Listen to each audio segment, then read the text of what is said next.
Minister of State for Housing, Yusuf Abdullahi Atta, has cautioned the national chairman of the All Progressive Congress, Dr. Umar Abdullahi Ganduje, against any attempts to allow the current chairman of the APC in Kano to continue in office for a fourth term.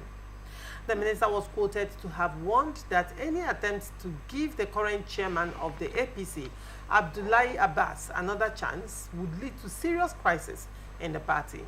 The minister issued the threat at a caucus meeting at Fage local government area of Kano on Saturday. The minister said, "We will not take it lightly with anyone trying to return Abdullahi Abbas to office after the expiration of his tenure because it violates the constitution of the party.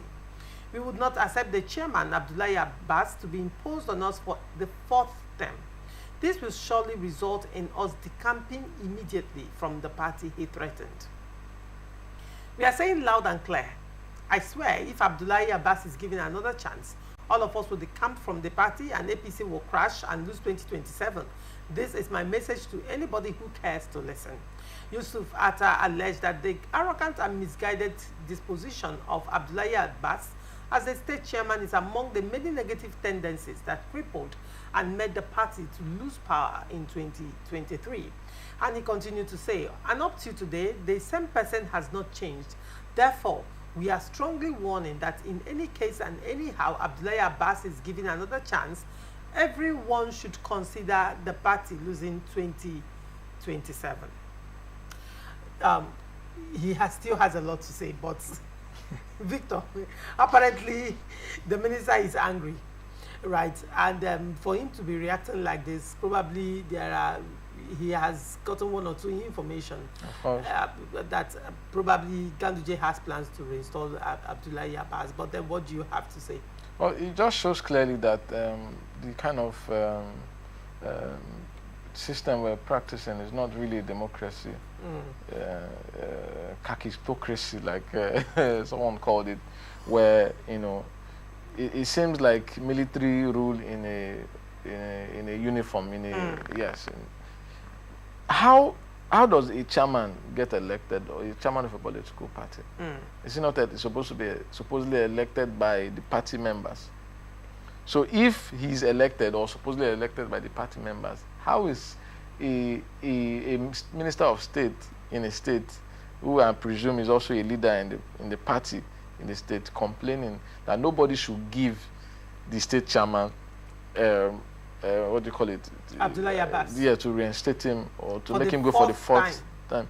Isn't it supposed to be an election?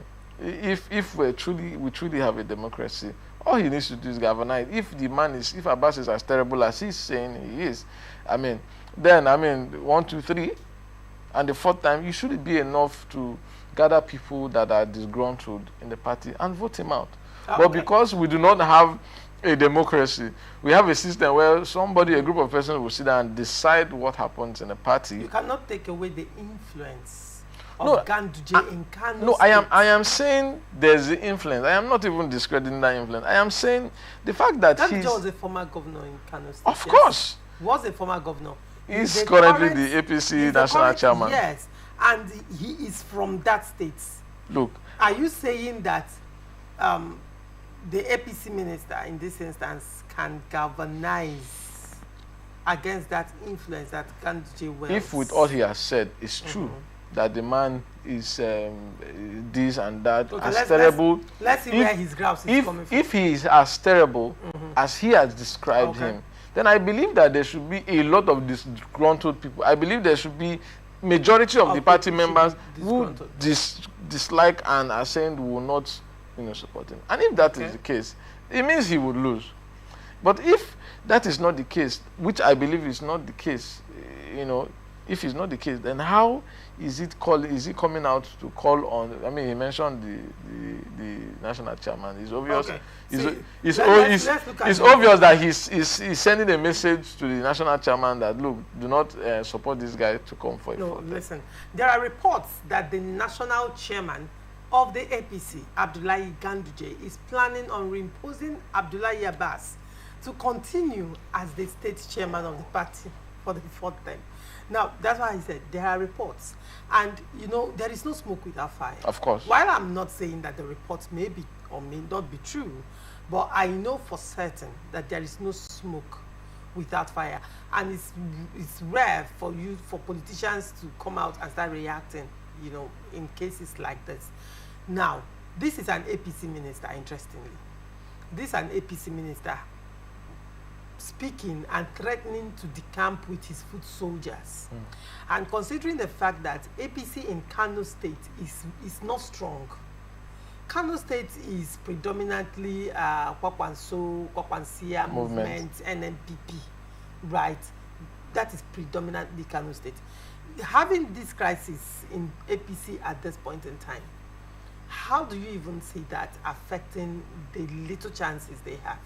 Well, I mean, recently there's been some defection from members of the NPP into the APC. Yes. And I think sometime over the weekend there was a report where one member of the NNPP invited Ganduje and one other person to celebration. And there was a lot of, you know, controversies and, you know, around speculations around.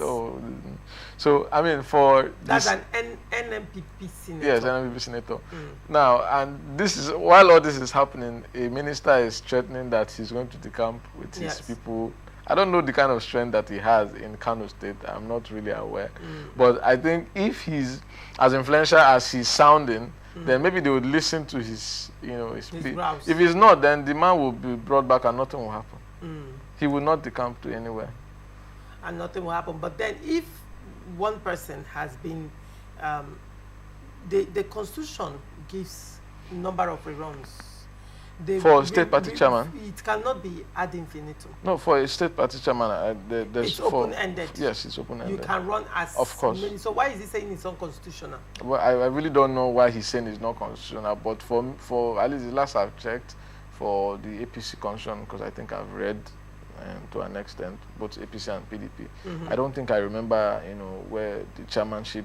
You know, I know of zoning. I know there's been zoning in the constitution, but where the chairmanship tenure, you can be a chairman for 100 years.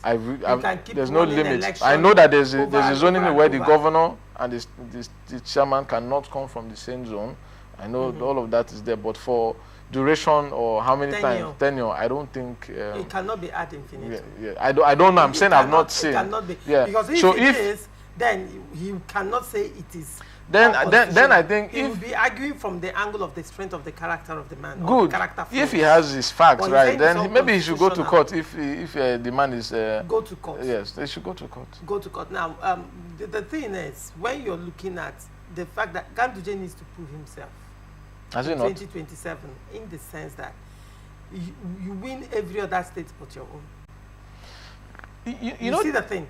You win every other state. You know the thing with Kano State. Kano State is a very peculiar state where you do not even necessarily need to win Kano State to win the national election. All you need to get a chunk of the vote. Of Kano State. Of Kano State. How do you do that? And I mean, it has been done severally. When the crisis now is, it looks like if nothing is not done. Though one would say that so far APC has shown maturity and the ability to reconcile their ranks, you know, particularly they exhibited it in Edo State, you know, despite the level of crisis that was happening at that time, they were able to close ranks really fast before the election. So, and over time, they have also, their reconciliation committee has been active, trying to mend fences. Ganduje has been up and doing in that regard. Has been up and doing. So I am expecting, or one would say, going by the presidency has said so far in reconciling, you know, warring factions within the party, one would expect that level of concession or that level of tact will also be shown in Kano State. Well, for me, I really think everything would play out eventually if he's the minister, you know, Abbas is as strong as he sounds. I believe that something is going to be done and there will be change as the compromise will be made. But if he's not, they are going to call his bluff and nothing would happen. Yeah, very well.